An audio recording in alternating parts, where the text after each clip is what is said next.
Once upon a time, PIA or Pakistan International Airlines was a brand associated with honor and prestige, one of the most respected airlines around the world. Nowadays, that same company has become a sign of disappointment and neglect in the eyes of many. It's no secret that PIA has had it rough in recent years, suffering from financial troubles, administrative and corruption issues, and for the past 2 years, serious controversies that ultimately resulted in the airline's ban from places like Europe and the United States. Coming out of the pandemic, though, the airline has thankfully been showing some signs of recovery.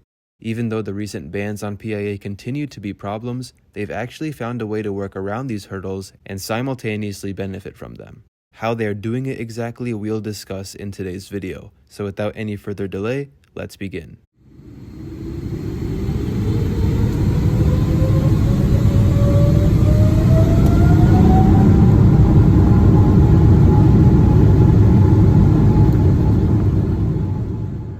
Over 2 years ago, in June of 2020, the Pakistani Airlines were a subject of major controversy when it was revealed that around 30% of airline pilots in the country were not properly qualified to fly.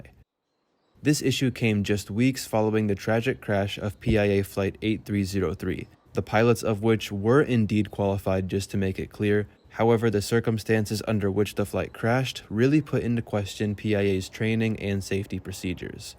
Long story short, all of these controversies ultimately led to PIA being banned from a variety of countries, the most notable being those in the European Union, United Kingdom, and United States, and these bans remain in effect to this day.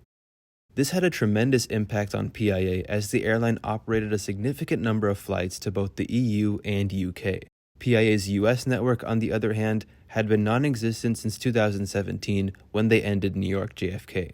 Still, the US ban was a major blow to the airline considering they had been trying to start nonstop US service for quite some time. As a temporary solution, PIA signed a codeshare agreement with longtime partner Turkish Airlines in July of 2020. But before I go any further, I know some of you may be wondering what a codeshare agreement is, and so here's a brief explanation. A codeshare basically is a business agreement where 2 or more airlines, primarily those that have some sort of partnership, can market or sell each other's flights. This particularly works in situations where one airline doesn't serve a specific destination, but through partnerships with other airlines, they can still sell tickets to that specific destination. To make this even more clear, here's a quick example. You can see here a flight from Champaign, a small city in central Illinois, to Chicago that's being sold by Qatar Airways as part of a larger itinerary. Qatar Airways doesn't serve Champaign, sadly, but American Airlines, one of their partner airlines, does. You can see how it says operated by American Eagle to specify to customers that when they take this flight, they're not going to be on Qatar Airways themselves, but rather American Eagle. So now that you know what a codeshare agreement is, the rest of the video will hopefully make a lot more sense. As I mentioned earlier, the PIA Turkish codeshare agreement was recently expanded last month in November. With this expansion came PIA's return to Istanbul after 11 years. PIA's new service launched on November 15th, operating 6 times per week on the Boeing 777-200ER, with 2 weekly flights from Lahore and 4 from Islamabad. These flights are in addition to the daily flights that Turkish Airlines offers from those same cities. The expansion also added more Turkish Airlines destinations to the codeshare, most notably those in the EU, UK, and US. How PIA is using this agreement to work around being banned in various countries is pretty simple, and here's their solution. Passengers can now fly PIA first from Pakistan to Istanbul and then connect onto a Turkish Airlines flight bound for the US, UK, or anywhere in the EU. For example, say I wanted to fly from Islamabad to Chicago. Instead of flying Turkish, you can now fly PIA first to Istanbul, then connect onto Turkish Airlines and fly to Chicago. Passengers who do choose to fly PIA to or from Istanbul can expect layovers of around 2 to 4 hours before catching their next flights.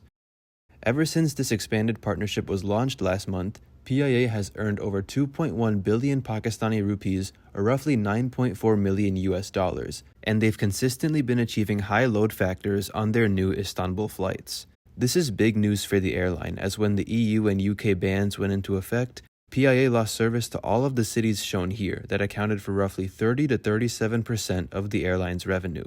As we have seen with the expanded codeshare, PIA can indirectly serve these very same destinations through Turkish Airlines. They can sell tickets to those places and simultaneously earn some money from them through this code-share agreement. One question that does arise with this partnership is, how long will it last? PIA has already been cleared by multiple international aviation safety regulators, including those in Europe, deeming the airline perfectly safe to reinstate its service to the UK and EU member nations. It's about time the bans on PIA are lifted, but only time will tell when that happens. When it does, then I think PIA should continue serving Istanbul so they can carry on benefiting from the huge connecting and leisure traffic coming through that airport.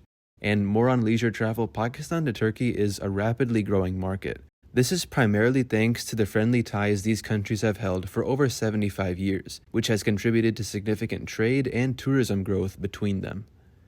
Currently, there are 3 airlines operating non-stop service between these countries, which is an increase from just one a couple years back. Each week, these 3 airlines, Turkish, PIA, and Pegasus, combine for around 9,177 seats offered each way between Pakistan and Turkey. At the moment, PIA accounts for roughly 22% of these weekly seats, with 1,974 offered each way across 6 weekly flights. So PIA already controls a decent amount of the Pakistan-Turkey market, and they can grow their share even more if they were to increase frequencies to Istanbul and add more routes, like they will soon from Karachi. Overall, I think Istanbul is one of the perfect international destinations for PIA that will continue to benefit them even with a reinstated European network. Thank you so much for watching and for sticking around until the end. Be sure to let me know what you think about PIA's new expanded partnership with Turkish Airlines and what the future holds for PIA. I've recently heard that Emirates is currently trying to establish a code share with PIA, so it'll be interesting to see how that plays out and maybe the topic of a future video. If you enjoyed this video, please don't forget to leave a like, and if you're new to my channel, please subscribe for more exciting aviation news videos. Until next time, take care everyone, and I'll see you all in the next one.